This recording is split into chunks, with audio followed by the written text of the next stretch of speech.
الف لام را، الف لام را۔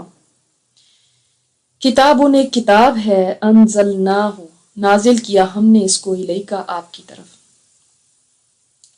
پہلی بات کیا پتہ چلی؟ یہ کتاب کون سی؟ یعنی قرآن کریم۔ قرآن ہم نے نازل کیا، اللہ کی طرف سے نازل ہوا۔ الیکا آپ کی طرف، کس کی طرف؟ نبی کریم صلی اللہ علیہ وسلم کی طرف۔ دلیل بن گئی کہ آپ صلی اللہ علیہ وسلم اللہ کے سچے رسول ہیں۔ وہ رسالت کو نہیں مانتے تھے نا، اور یہ آپ صلی اللہ علیہ وسلم کا کلام نہیں ہے بلکہ اللہ تعالیٰ کا کلام ہے۔ کیوں نازل ہوئی ہے؟ کس لیے اللہ نے اس قرآن کو بھیجا؟ کیا کلاسیں کرنے کے لیے صرف؟ کیا اس لیے کہ لوگ پڑھائی کر کر کے ثواب کمائیں؟ ثواب کمانے کی کتاب ہے، بہت ثواب ملتا ہے اس کو پڑھنے سے۔ رمضان کے رمضان کھولنے کے لیے، مردے بخشنے کے لیے، کس لیے بھیجا اللہ تعالیٰ نے؟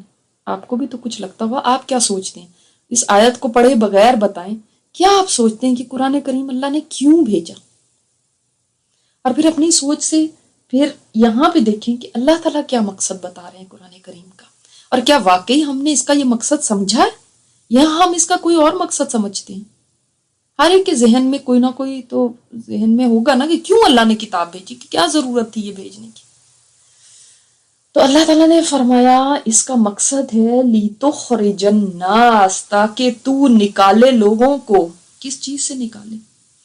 مِنَ الظُّلُمَاتِ اندھیروں میں سے، اِلَى النُّور نور کی طرف، اندھیرے سے نور کی طرف نکالے۔ کون سے اندھیرے؟ ہم تو کسی اندھیروں میں نہیں ہیں، کن اندھیروں کی بات ہو رہی ہے؟ اندھیروں میں کفر کے اندھیرے، شرک کے اندھیرے، جہالت کے اندھیرے، گمراہیوں کے اندھیرے، توہمات کے اندھیرے، باپ دادا کی اندھی تقلید کے اندھیرے، سب اندھیرے ہیں یہ۔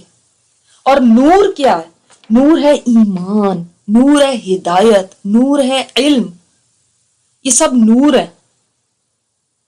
تو اللہ تعالیٰ نے فرمایا یہ کتاب، اس کا مقصد کیا ہے؟ اچھی طرح اس کا مقصد سمجھ لو کہ جو کفر میں ہے اس کو، یہ اندھیرے میں اس کو ایمان کا نور مل جائے، جو گمراہی میں ہے یہ بھی ایک اندھیرا ہے، تو جو گمراہی کے اندھیرے میں اس کو ہدایت کا نور مل جائے، جو جہالت کے اندھیرے میں اس کو علم کا نور مل جائے۔ دیکھیں جب اندھیرا ہوتا ہے تو ہاتھ کو ہاتھ سجھائی نہیں دیتا، انسان کو پتہ ہی نہیں چلتا میں کدھر جا رہا ہوں اور کدھر کھڑا ہوں، اور ان کے رب کے اذن سے ہی لوگ اندھیروں سے نکلتے ہیں۔ یختص برحمتہ من یشاء، وہ اپنی رحمت جس کے اوپر چاہتا ہے کرتا ہے، یعنی اس کتاب کے ذریعے جس کو چاہے جہالت کے اندھیروں سے نکال دے۔ بلاتا تو وہ سب کو ہے اس کتاب کی طرف، الی صراط، صراط کی طرف بلاتا ہے۔ صراط کیا ہے؟ یہ اسلام کا راستہ، نور والا راستہ، قرآن کا راستہ، اس کی طرف سب کو دعوت دی جاتی ہے، روشنی کی طرف آنے کی سب کو دعوت دی جاتی ہے، لیکن آتا وہی ہے جس کے لیے اللہ کا اذن ہو۔ اللہ تعالیٰ اذن کس کے لیے کرتا ہے؟ جس میں اپنے اندر طلب ہو۔ لوگ کہہ دیتے ہیں کہ آپ جی ہمارے لیے بس دعا کریں، اصل میں میرے خیال سوچتے ہیں دعاؤں کی کمی ہے جس کی وجہ سے ہم نہیں آتے، ورنہ تو ہم تو تیار ہی آنے کے لیے۔ تو بات یہ ہے کہ کوئی آپ کے سامنے کھانا رکھ دے، بہترین کھانا، اور کہے کہ بس دعا کریں کہ میں کھا لوں۔ اب وہ آپ دعا جتنی مرضی کر لیں گے، اگر وہ ہاتھ نہیں بڑھاتی، وہ نوالا نہیں بناتی، وہ منہ تک نہیں لے کے جاتی، وہ نہیں چباتی، وہ نہیں نگلتی، تو آپ تو کچھ نہیں کر سکتے۔ آپ تو زیادہ سے زیادہ یہی کر سکتے کھانا تیار کر کے اس کے سامنے پیش کر دیں، چلو نوالا بنا کے بھی اس کے ہاتھ میں دے دیں، یہاں تک بھی کر دیں، منہ تک بھی اس کے لے جائیں، یہاں تک ہی کر سکتے ہیں کہ منہ میں ڈال دیں۔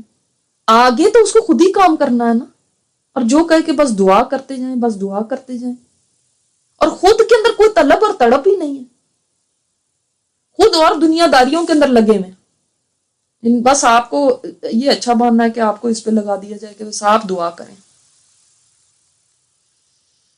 تو ایسا نہیں ہوتا۔ آپ کو خود جب تک طلب نہیں ہوگی، آپ خود نہیں جب تک چاہیں گے، یاد رکھیں اللہ بڑا غیور ہے. یہ ہدایت ایسے ہی وہ لوگوں کو زبردستی نہیں دے دیتا. آپ خود ہدایت لینے کے لیے سیریس ہی نہیں ہیں، خود ایفرٹ کرنا نہیں چاہتے، پھر اللہ آپ کو کیسے ہدایت کا راستہ دکھائے؟